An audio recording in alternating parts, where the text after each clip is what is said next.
Friends அனைவருக்கும் வணக்கம். TNPSC வரலாறு தேர்வு 3 இதுதான் நம்ம இந்த வீடியோவில் பார்க்க போகிறோங்க. 6ஆம் வகுப்புலேருந்து 12ஆம் வகுப்பு வரை இருக்கிற வரலாறு பாடங்கள்லேருந்து ரொம்ப ரொம்ப ரொம்ப முக்கியமான 25 கேள்வியை நான் கொண்டு வந்திருக்கேன். ஆல்ரெடி 2 வீடியோ போட்டிருக்கேன். அதுக்கான லிங்க்கை ஃபஸ்ட்டு கமெண்ட்டில் கொடுத்துருக்கேன். அதை பார்க்காதவங்க அதையும் பார்த்துருங்க. சரி, நம்ம இன்றைய வீடியோக்குள்ளே போகலாம். ஃபஸ்ட்டு கேள்வியை பாருங்கள். சைமன் குழு பற்றிய கூற்றுகளை ஆராய்க. சைமன் குழுவை பற்றி 4 பாயிண்ட் கொடுத்துருக்காங்க. எது சரி எது தப்புன்னு கேட்குறாங்க. 1919ஆவது ஆண்டு இந்த சட்டத்துடைய செயல்பாடுகளை ஆய்வு செய்ய 1929இல் இந்திய சட்டப்பூர்வ ஆணையம் சர் ஜான் சைமனின் தலைமையில் அமைக்கப்பட்டது. இந்த குழுவில் ஒரு இந்தியர் கூட இடம் பெறாததால் காங்கிரஸ் சைமன் குழுவை புறக்கணித்தது. சென்னையில் சத்தியமூர்த்தி தலைமையில் சைமன் குழு எதிர்ப்பு பிரச்சார குழு உருவாக்கப்பட்டது. 1929 பிப்ரவரி 18இல் சைமன் குழு சென்னைக்கு வந்த பொழுது குழுவுக்கு எதிராக கருப்பு கொடி காட்டப்பட்டது. இந்த 4 பாயிண்டில் எது சரின்னு பார்த்தீங்கன்னா ஃபஸ்ட்டு பாயிண்டில் தப்பு இருக்குதுங்க. 1919 இந்திய அரசு சட்டம் அதனுடைய செயல்பாடை ஆய்வு பண்ணுறதுக்காக தான் அமைச்சாங்க. ஆனால் அமைக்கப்பட்ட ஆண்டு தப்பாக இருக்குது. 1927 அமைச்சிருப்பாங்க. 1927 தான் சைமன் குழு அமைக்கப்பட்டது. 2வது பாயிண்ட் சரி. இந்த குழுவில் ஒருத்தர் கூட இந்தியர் கிடையாது. அதனால் காங்கிரஸ் எதிர்க்கிறாங்க. 3வது பாயிண்ட் சரி. சென்னையில் சத்தியமூர்த்தி அவர் தலைமையில் எதிர்ப்பு குழு உருவாக்குறாங்க. 4வது பாயிண்ட் சரி. 1929 பிப்ரவரி 18 சைமன் குழு சென்னைக்கு வருது. அப்போ கருப்பு கொடி காட்டுறாங்க. அப்போ பார்த்தீங்கன்னா 2, 3, 4 மட்டும் சரி என்பது ஆன்சர். அடுத்த கேள்வியை பாருங்கள். சரியான கூற்றை கண்டறிக. கூற்று காரணம் டைப்பில் கொடுத்துருக்காங்க. எது சரின்னு சொல்லணும். கூற்று பம்பாயில் 1942ஆவது ஆண்டு ஆகஸ்ட் மாதம் 8ஆம் நாள் கூடிய அகில இந்திய காங்கிரஸ் கமிட்டி வெள்ளையனே வெளியேறு தீர்மானம் இயற்றி இந்தியாவில் ஆங்கிலேய ஆட்சிக்கு உடனடியாக முடிவு கட்ட கோரிக்கை வைத்தது. காரணம், கிரிப்ஸ் தூதுக்குழுடைய வெளிப்பாடு மிகுந்த ஏமாற்றத்தை கொடுத்தது. போர்க்கால பற்றாக்குறைகளினால் விலைகள் பெரிதும் அதிகரித்து அதிருப்தி தீவிரமடைந்தது. இதுக்கான பதில்னு பார்த்தீங்கன்னா ஃபஸ்ட்டு பாயிண்ட்டும் சரிங்க, 2வது பாயிண்ட்டும் சரிங்க. கூற்று காரணம் 2ம் சரி என்பது ஆன்சர்.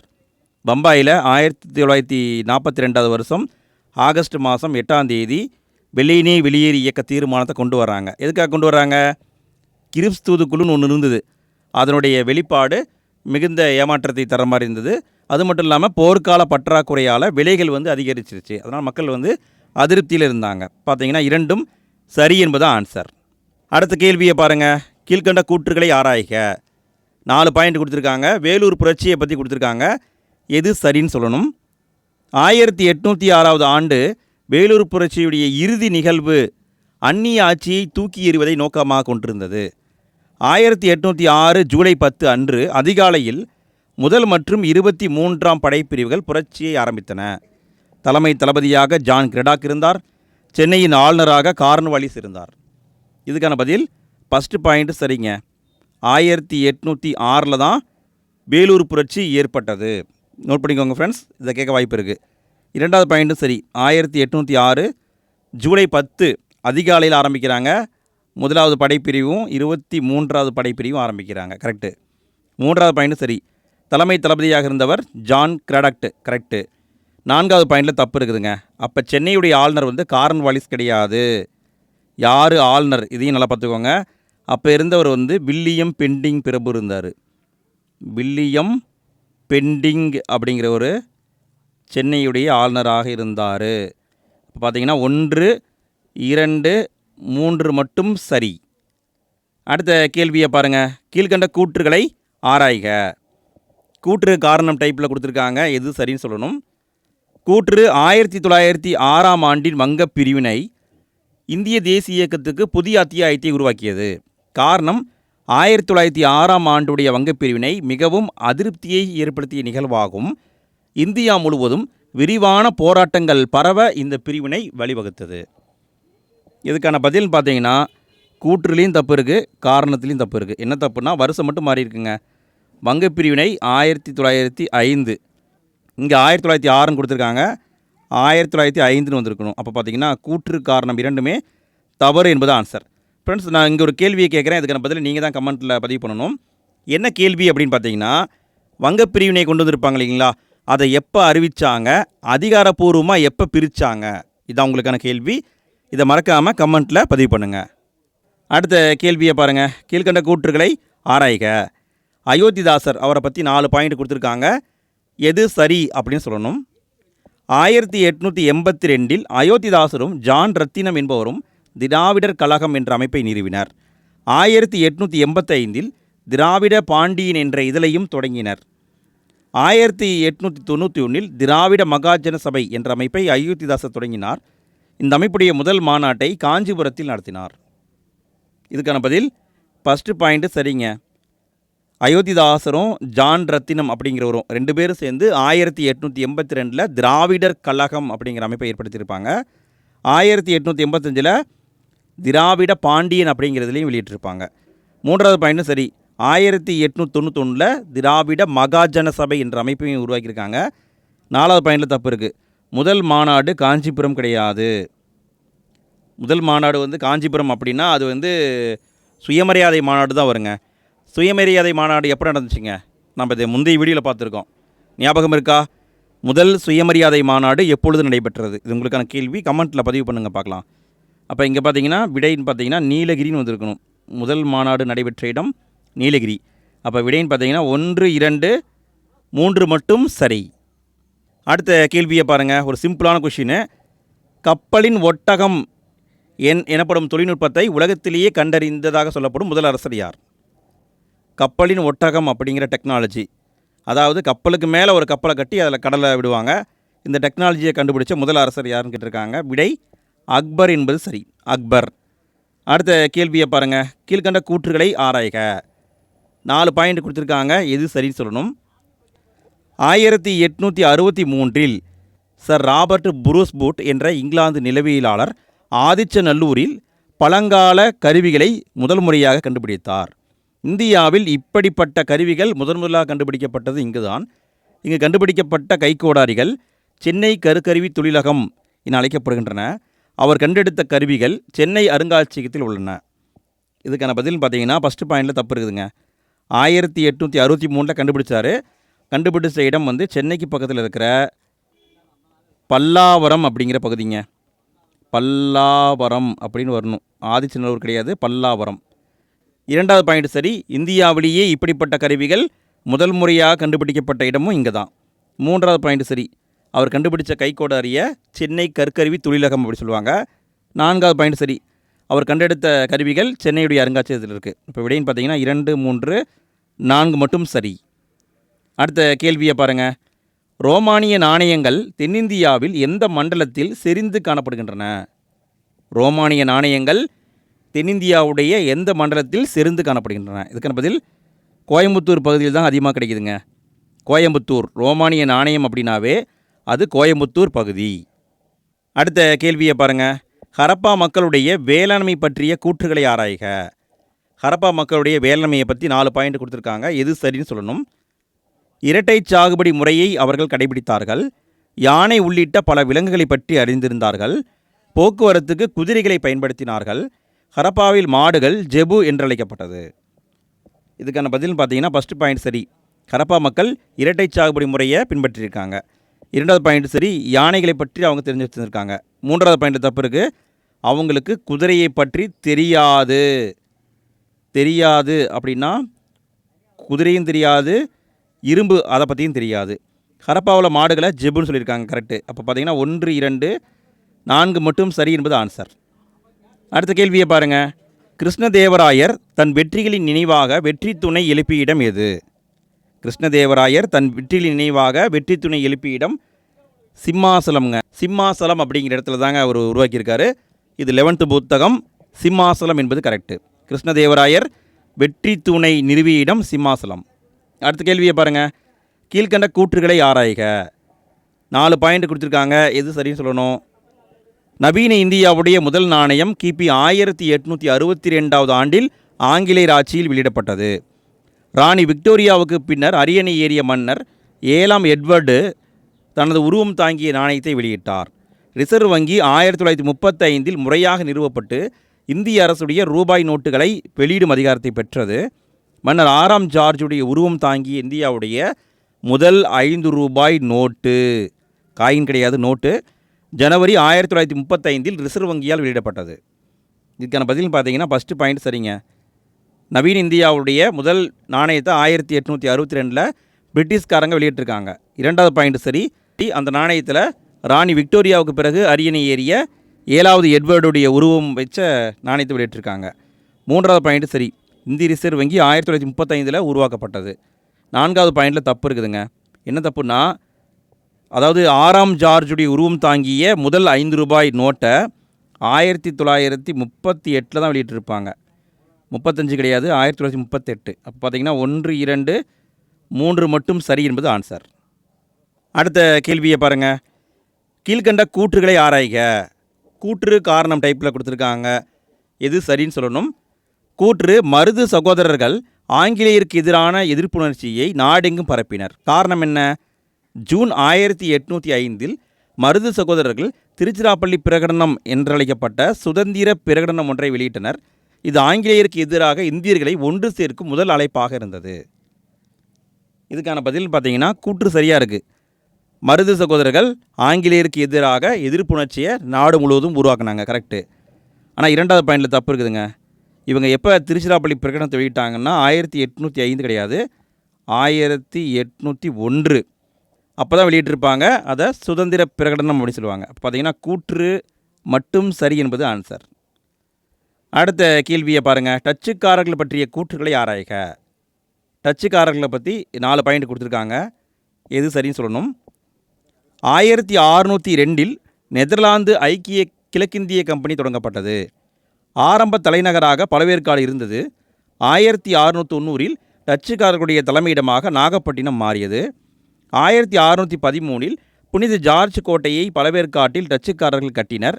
பழவேற்காட்டில் இருந்து வைரங்கள் மேற்கத்திய நாடுகளுக்கு ஏற்றுமதி செய்யப்பட்டன.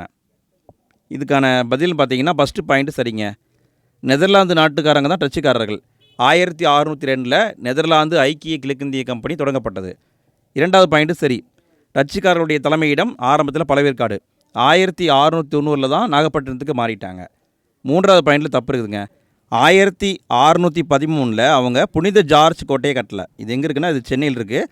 அவங்க கட்டியது கெல்டிரியா அப்படிங்கிற கோட்டை. கெல்டிரியா அப்படிங்கிற கோட்டையை அவங்க கட்டினாங்க. 4வது பாயிண்ட் சரி.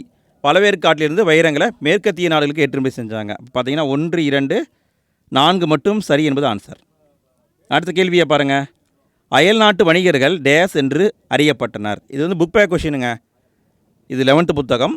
அயல்நாட்டு வணிகர்கள் டேஸ் என்று அறியப்பட்டனர். இதுக்கான பதில் நானாதேசி என்று அறியப்பட்டனர். அயல்நாட்டு வணிகர்களுக்கு என்ன பேருங்க? நானாதேசி அப்படின்னு பேர். அடுத்த கேள்வியை பாருங்கள். கீழ்கண்ட கூற்றுகளை ஆராய்க. 4 பாயிண்ட் கொடுத்துருக்காங்க. எது சரின்னு சொல்லணும். போட்டித் தேர்வு மூலம் அரசு ஊழியர் நியமனம் என்ற கருத்தை முதலில் 1833 ஆண்டு பட்டய சட்டம் அறிமுகப்படுத்தியது. திறந்த முறையிலான போட்டித் தேர்வு முறையில் கம்பெனி ஊழியர்களை தேர்ந்தெடுப்பது 1853 ஆண்டு அறிமுகப்படுத்தப்பட்டது. 1861 ஆண்டு பிரிட்டிஷ் நாடாளுமன்றத்தால் இந்திய ஆட்சிப்பணி சட்டம் இயற்றப்பட்டது. 1912 அரசு பணிகளை பற்றி ஆராய்வதற்காக கர்சன் பிரபு என்பவரின் தலைமையில் ஒரு அரசு ஆணையம், அதாவது ராயல் கமிஷன் நிறுவப்பட்டது. இதுக்கான பதில்னு பார்த்தீங்கன்னா ஃபஸ்ட்டு பாயிண்ட் சரிங்க.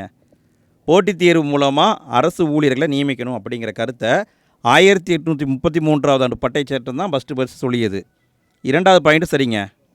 திறந்த முறையிலான போட்டித் தேர்வு முறை அப்படிங்கிறத எப்போ கொண்டு வந்தாங்கன்னா 1853 கொண்டு வந்தாங்க. 3வது பாயிண்ட் சரி. 1861 பிரிட்டிஷ் நாடாளுமன்றத்தால் இந்திய ஆட்சிப்பணி சட்டம் இயற்றப்பட்டது. 4வது பாயிண்டில் தப்பு இருக்குதுங்க. 1912 கர்சன் பிரபு தலைமையில் அமைக்கலை, அவங்க இஸ்லிங்டன் பிரபு அப்படிங்கிற ஒரு பேரில் அமைச்சாங்க. இஸ்லிங்டன் அப்படிங்கிற பிரபு தலைமையில் அமைச்சாங்க. இதை வந்து ராயல் கமிஷன் சொல்லுவாங்க. இப்போ பார்த்தீங்கன்னா 1, 2, 3 மட்டும் சரி என்பது ஆன்சர். அடுத்த கேள்வியை பாருங்கள். கீழ்கண்ட கூற்றுகளை ஆராய்க. கூற்று காரணம் டைப்பில் கொடுத்துருக்காங்க. கூற்று பர்தோலி எங்கே இருக்குன்னா குஜராத்தில் இருக்குது. பர்தோலி விவசாயிகள் காந்தியடிகள் தலைமையில் 12 பிப்ரவரி 1928 வரிகுடா இயக்கத்தை தொடங்கினர். இதில் பல பெண்கள் கலந்து கொண்டனர். காரணம் 1928 30% அளவிற்கு அரசு நில வருவாயை உயர்த்தியது. இதுக்கான பதில் பார்த்தீங்கன்னா ஃபஸ்ட்டு பாயிண்டில் தப்பு இருக்குதுங்க. அதாவது பர்தோலியில் ஆரம்பித்தாங்க, ஆனால் காந்தி தலைமை கிடையாது. வல்லபாய் பட்டேல், நல்லா கவனிங்க ஃப்ரெண்ட்ஸ், சர்தார் வல்லபாய் பட்டேல், வல்லபாய் பட்டேல் அவர் தலைமையில் தான் ஆரம்பித்தாங்க. 12 பிப்ரவரி 1928 ஆரம்பித்தாங்க வரிகுடா இயக்கத்தை. காரணம் சரியாக இருக்குது, ஏன்னா 1928 நில வருவாயை 30% அளவுக்கு ஆங்கில அரசு உயர்த்தியது. பார்த்தீங்கன்னா காரணம் மட்டும் சரி என்பது தான் ஆன்சர். அடுத்த கேள்வியை பாருங்கள். கீழ்கண்ட கூற்றுகளை ஆராய்க. 4 பாயிண்ட் இருக்குது, எது சரின்னு சொல்லணும். தானிய களஞ்சியம் மொகஞ்சதோரோவில் இருந்தது. தள வெடிப்புகளில் கோதுமை, பார்லி, திணை வகைகள், எள் மற்றும் பருப்பு வகைகள் காணப்பட்டன. செங்கற்களால் கட்டப்பட்ட சுவர்களை கொண்ட தானிய களஞ்சியம் ஒன்று ஹரியானா மாநிலத்தில் உள்ள ராகி கர்கியில் கண்டுபிடிக்கப்பட்டுள்ளது. இது முதிர்ச்சி அடைந்த ஹரப்பா காலத்தை சார்ந்தது. இந்த 4 பாயிண்டில் எது சரின்னு கேட்டிருக்காங்க. இதுக்கான பதில் ஃபஸ்ட்டு பாயிண்டில் தப்பு இருக்குதுங்க. தானிய களஞ்சியம் அப்படிங்கிறது மொகஞ்சதோரோவில் இல்லை, இது இருந்த இடம் ஹரப்பா. தானிய களஞ்சியம் ஹரப்பாவில் தான் இருந்தது. 2வது பாயிண்ட்டு சரி. அதை எப்படி தானிய களஞ்சியம் சொல்கிறாங்க? தலை வெடிப்பில் கோதுமை, பார்லி, திணை வகை, எள், பருப்பு எல்லாமே இருக்குது. 3வது பாயிண்ட்டு சரி. செங்கற்களால் கட்டப்பட்ட சுவரை வச்சுருக்கிற தானிய களஞ்சியத்தை கண்டுபிடிச்சிருக்காங்க. ஹரியானா மாநிலத்தில் உள்ள ராகி கரியில் கண்டுபிடிச்சிருக்காங்க. 4வது பாயிண்ட் சரி. இது முதிர்ச்சி அடைந்த ஹரப்பா காலகட்டத்தை சார்ந்தது அப்படி சொல்கிறாங்க. அப்போ விடைன்னு பார்த்தீங்கன்னா 2, 3, 4 மட்டும் சரி. அடுத்த கேள்வியை பாருங்கள்.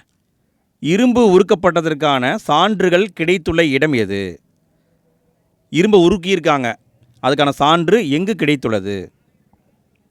இதுக்கான பதில் பையம்பள்ளியில் கிடச்சிருக்குதுங்க. பையம்பள்ளி எந்த மாவட்டங்க? ஞாபகம் இருக்கா? நானே ஒரு வீடியோவில் தப்பாக சொல்லியிருந்தேன், எனக்கு நிறைய பேர் கமெண்ட்டில் ஆன்சர் பண்ணியிருந்தாங்க, சார் பையம்பள்ளி இங்கே இருக்குது சார் அப்படின்ட்டு. பையம்பள்ளி எந்த மாவட்டத்தில் இருக்குது? இதுக்கான பதிலாக கமெண்ட்டில் பதிவு பண்ணுங்கள். அடுத்த கேள்வியை பாருங்கள். கீழ்கண்ட கூற்றுகளை ஆராய்க. 4 பாயிண்ட் இருக்குது, எது சரின்னு சொல்லணும்.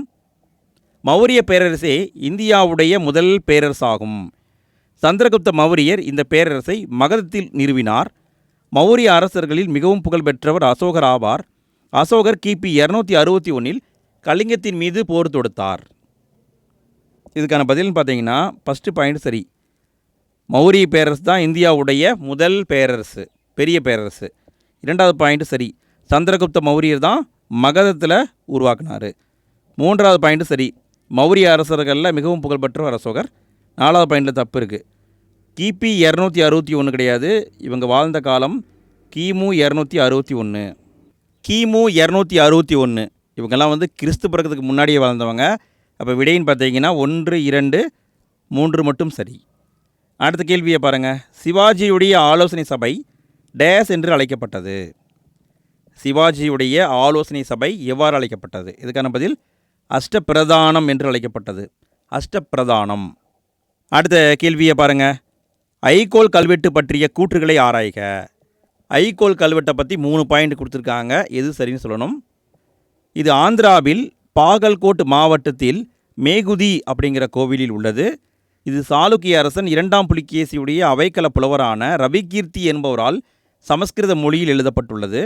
இந்த கல்வெட்டு அரசர் 2ஆம் புலிகேசியால் தோற்கடிக்கப்பட்டதை குறிப்பிடுகிறது. இதுக்கான பதில் ஃபஸ்ட்டு பாயிண்டில் தப்பு இருக்குதுங்க. பாகல்கோட் மாவட்டத்தில் மேகுதி கோயில் தான் இருக்குது, ஆனால் அது எங்கே இருக்குன்னா ஆந்திராவில் இல்லை. இது இருக்கிற இடம் கர்நாடகா. கர்நாடகாவில் பாகல்கோட் மாவட்டம்னு ஒரு மாவட்டம் இருக்குது. அந்த மாவட்டத்தில் மேகுதி கோவில்னு ஒரு கோவில் இருக்குது. அந்த கோவிலில் தான் ஐகோல் கல்வெட்டு இருக்குது. இந்த கல்வெட்டை யாரை வெட்டியிருக்காங்க? 2ஆம் புலிகேசியுடைய அவைக்கள புலவர் ரவிகீர்த்தி அப்படிங்கிறவர் வெட்டியிருக்காரு. சமஸ்கிருத மொழியில் வெட்டியிருக்காரு. இது கரெக்டு. 3வது பாயிண்ட் சரி. இந்த கல்வெட்டில் ஹர்சரை 2ஆம் புலிகேசி தோற்கடிச்சார் அப்படிங்கிற தகவலை குறிப்பிட்டிருக்காங்க. இப்போ விடைன்னு பார்த்தீங்கன்னா 2, 3 மட்டும் சரி. அடுத்த கேள்வியை பாருங்கள். 1923 மோதிலால் நேரு மற்றும் சிஆர் தாஸ் ஆகியோர்களால் தோற்றுவிக்கப்பட்ட கட்சியின் பெயர் என்ன? 1923 மோதிலால் நேருவும் சிஆர் தாஸ் இவங்களும் சேர்ந்து தோற்றுவித்த கட்சியின் பேர் என்ன? இதுக்கான பதில் சுயராஜ்ய கட்சி. சுயராஜ்ய கட்சி. அடுத்த கேள்வியை பாருங்கள். கீழ்கண்ட கூற்றுகளை ஆராய்க. 4 பாயிண்ட் கொடுத்துருக்காங்க, எது சரின்னு சொல்லணும். டெல்லி சுல்தான்களுடைய காலத்தை அறிந்து கொள்ள ஜிட்டால் என்னும் தங்க நாணயங்கள் பயன்படுகின்றன. இல்துமிஸ் அறிமுகம் செய்த டங்கா எனப்படும் வெள்ளி நாணயங்களும் பயன்படுகின்றன. ஒரு ஜிட்டால் அப்படிங்கிறது 3.6 வெள்ளி குன்றி மணிகளை கொண்டதாகும். 48 ஜிடால் சேர்ந்தால் அது ஒரு வெள்ளி டாங்காவுக்கு சமமாகும்.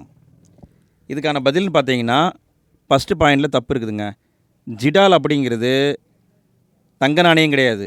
இது செம்பு நாணயம். செம்பு நாணயம்னு சொல்லுவாங்க. 2வது பாயிண்ட் சரி. இல்துமிஸ் தான் டங்கா எனப்படும் வெள்ளி நாணயத்தை அறிமுகப்படுத்தினார். 3வது பாயிண்ட் சரி. ஒரு ஜிட்டால் அப்படிங்கிறது 3.6 வெள்ளி குன்றி மணிகளை கொண்டது. 4வது பாயிண்ட் சரி. 48 ஜிடால் அப்படிங்கிறது ஒரு வெள்ளி டங்காவுக்கு சமம். அப்போ பார்த்தீங்கன்னா 2, 3, 4 மட்டும் சரி. அடுத்த கேள்வியை பாருங்கள். விஜயநகர மரபுகளை வரிசைப்படுத்துக. விஜயநகர அரசில் 4 மரபுகள் இருப்பாங்க. அதை கரெக்டாக வரிசைப்படுத்தணும். இதுக்கான பதில் இதுதான் சரி. ஃபஸ்ட்டு வந்தவங்க சங்கம வம்சம், அடுத்து சாலுவ வம்சம், அடுத்து துலுவ வம்சம், அடுத்து ஆரவீடு வம்சம். இந்த ஆர்டர் முக்கியம் ஃப்ரெண்ட்ஸ். இதையும் வச்சும் கேட்பாங்க. அடுத்த கேள்வியை பாருங்கள். கடைசி கேள்வி. கீழ்கண்ட கூற்றுகளை ஆராய்க. 4 பாயிண்ட் கொடுத்துருக்காங்க. எது சரின்னு சொல்லணும். இதோட வீடியோ முடியுது ஃப்ரெண்ட்ஸ். வீடியோ பற்றிய ஃபீட்பேக்கை மறக்காமல் கமெண்ட்டில் பதிவு பண்ணுங்கள். வீடியோ பிடிச்சிருந்தது, யூஸ்ஃபுல்லாக இருந்ததுன்னா மறக்காமல் லைக் போடுங்க. இதே மாதிரி நம்ம ஆல்ரெடி வீடியோ போட்டிருக்கோம். இனியும் நம்ம வீடியோ போடுவோம். அது எல்லாத்தையும் ஒரே பிளேலிஸ்ட்டாக மாற்றிருக்கேன். அதுக்கான லிங்க் ஃபஸ்ட் கமெண்ட்டில் இருக்குது. அதன் மூலமாக மற்ற வீடியோக்களையும் பார்த்துருங்க. சரி பாருங்கள். பால அரச வம்சத்தை உருவாக்கியவர் கோபாலர். 1ஆம் மகிபாலர் பால வம்சத்துடைய மிகச்சிறந்த வலிமை மிக்க அரசராவார். தர்மபாலரால் விக்ரமசீலா மடாலயம் உருவாக்கப்பட்டது. நாலந்தா பல்கலைக்கழகத்தை கிபி 5ஆம் நூற்றாண்டில் ஸ்கந்தகுப்தர் தோற்றுவித்தார். இதுக்கான பதில் பார்த்தீங்கன்னா ஃபஸ்ட்டு பாயிண்ட் சரி. பால அரச வம்சத்தை உருவாக்கியவர் கோபாலர். 2வது பாயிண்ட் சரி. 1ஆம் மகிபாலர் அப்படிங்கிறவர் தான் பால வம்சத்துடைய மிகச்சிறந்த அரசர், வலிமை வாய்ந்த அரசர். 3வது பாயிண்ட் சரி. தர்மபாலர் தான் விக்ரமசீலா மடாலயத்தை உருவாக்குனார். அதான் பிற்காலத்தில் பல்கலைக்கழகமாக மாறிடுச்சு. 4வது பாயிண்டில் தப்பு இருக்குதுங்க. நாலந்தா பல்கலைக்கழகத்தை கிபி 5ஆம் நூற்றாண்டில் உருவாக்கியவர் ஸ்கந்தகுப்தர் கிடையாது. 1ஆம் குமாரகுப்தர் அப்படிங்கிறவர் தான் உருவாக்கியிருப்பார். இதை எக்ஸாமில் கேட்பாங்க ஃப்ரெண்ட்ஸ், பார்த்துக்கோங்க. அப்போ விடைன்னு பார்த்தீங்கன்னா 1, 2, 3 மட்டும் சரி. ஃப்ரெண்ட்ஸ், நம்ம இன்றைய வீடியோவில் 25 மிக முக்கியமான கேள்வியை பார்த்துருக்கோம். எத்தனை கேள்விக்கு உங்களுக்கு ஆன்சர் தெரிஞ்சது கமெண்ட்டில் பதிவு பண்ணுங்கள். இதே மாதிரி அடுத்தடுத்து நிறைய வீடியோ வந்துட்டுருக்கு. நம்ம சேனலை சப்ஸ்கிரைப் பண்ணி சப்போர்ட் பண்ணுங்கள் ஃப்ரெண்ட்ஸ். லைக் பண்ணுங்கள், கமெண்ட் பண்ணுங்கள், உங்கள் ஃப்ரெண்ட்ஸ்க்கு ஷேர் பண்ணுங்கள். சரிங்க ஃப்ரெண்ட்ஸ், நம்ம அடுத்த வீடியோவில் மீண்டும் சந்திப்போம். அனைவருக்கும் நன்றி.